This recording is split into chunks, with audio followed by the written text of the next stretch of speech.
whenever you hear someone, particular in a multicultural and multi-ethnic and multi-religious society like Canada, of saying that they oppose multiculturalism, well, that would obviously raise some brows. And if you are on the left of both of us, chances are you would hurl accusations of uh, bigotry or cultural imperialism. But of course, this is not what we do in this show. So I'd like to read a bit from the official page of the PPC's platforms. Over the past decades, the government of Canada has pursued a policy of official multiculturalism that encourages immigrants to keep the values and culture they left behind instead of integrating into Canadian society and adopting Canadian values and culture. With his cult of diversity, Justin Trudeau has pushed this ideology even further into a form of extreme multiculturalism. So for those who are not schooled in the Canada's official Multiculturalism Act, can you please tell us what that is and what that means, and why do you oppose it? Yes, the federal government is spending a lot of money on multiculturalism, and it's for me it's a fact. We have Chinese Canadians, we have Canadians from different diversity, different ethnicity. They're all in Canada. What I'm saying, if you're, for example, coming from China and you are a Canadian citizen, for me, you are a Canadian, and we must look at Canadians like that. I'm not speaking at a Chinese Canadian or a Tamil Canadian or a Black Canadian. For me, as a politician, everybody is a Canadian. That's it. But that act promote multiculturalism, promote the diversity, and so by the federal government is giving money, for example, to maybe the Chinese community in Canada for them to celebrate the Chinese New Year. If they want to do that, that's their choice. I'm not against that, but I'm against the government using taxpayers' money to promote that diversity. And so we must promote what unites us as a country. We must promote our culture. We must promote our heritage. We must promote our past. And so that's why we are against that legislation and against the money that the government is spending to promote diversity. So I think that's important. And that's in the ideology of Justin Trudeau, that Canada doesn't have, like I said, a core identity. For me, yes, we have a core identity and we must promote that. So that's why we're not, we acknowledge that Canada is a diverse country, but we don't want to use taxpayers' money to promote that. If you're a Tamil Canadian coming from Tamil community and you're a proud Canadian and you want to promote your heritage, good for you, but do it with your own money or money that would be able to raise for that. Mm-hmm. Yeah, of course, the key word that permeates the immigration as well as the Canadian identity section of the People's Party's platform is integration. And this is, over the years, I have slowly come along to, agreeing with the integration is position in that of course, there are many ways to be Canadian, as you have said, and as I have observed. Canada is, of course, a country with two official languages, a few hundred First Nations, and a multitude of other immigrant communities that make up the beautiful tableau that is your country and my hopefully adopted country.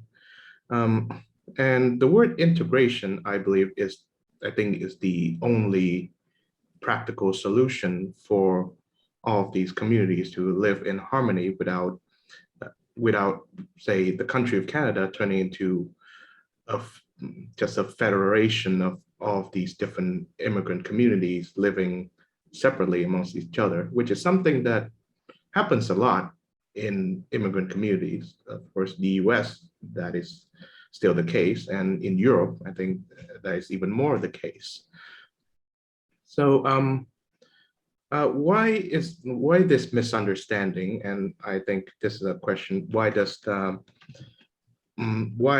the say the mainstream media, the elites that you've mentioned, carry this disdain towards the People's Party platform? Even though I think that I myself, as well as a good number of Canadians, both Canadian-born and immigrants, would find your platform reasonable, even agreeable. Yes, as you said, the mainstream media in Canada, the CBC, CTV, and Global Mail, and all these mainstream media, plus the establishment politicians, didn't like our platform on immigration because we are against the mass immigration. And I believe that mass immigration, it's when you have 450,000 people, that's the number that Canada will have this year. 450,000 newcomers every year, starting this year. When you are a population of 38 million people, that's a lot of people. And I believe it would be very difficult to integrate all these people to our society. So that being said, 450,000 people a year, mass immigration. After 2 years, it's a New Brunswick in Canada. New Brunswick, it's a province of Canada. So that's a lot of people. And actually, the worst about that, only 26% of them, 26% of them are economic immigrants. So a person that will come here in Canada to work in Canada because we were not able to find that person or person with that skill here in Canada. So that person, when you have more economic immigrants, more people that are coming here to work, it's easier for them to integrate our society. It's easier to them to participate in our society. Now, what we have right now, 74% of our immigrants are refugees, people that are crossing the border at the border in Quebec, Roxham Road, illegally, and saying that they are refugees when they're coming from the US. We must stop that. We must be sure that everybody will respect our borders, and that's not happening right now. These people that are crossing the border illegally in Canada, their life is not in danger in the state of New York. Their life is not in danger in the US. We must, if we want to be generous, we must help the real refugees that are waiting in a camp somewhere in the world where their life is in danger. So these people are jumping the queue, and we are not helping the real refugees. So we must stop that. And also in the 74% of them, the immigrants, there's a lot of reunification of family.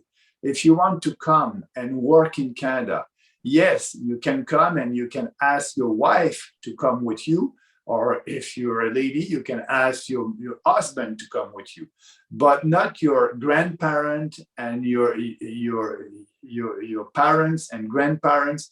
And if they want to come, they must come because they have a job. When you decide to leave your country, it's a very tough decision for an immigrant.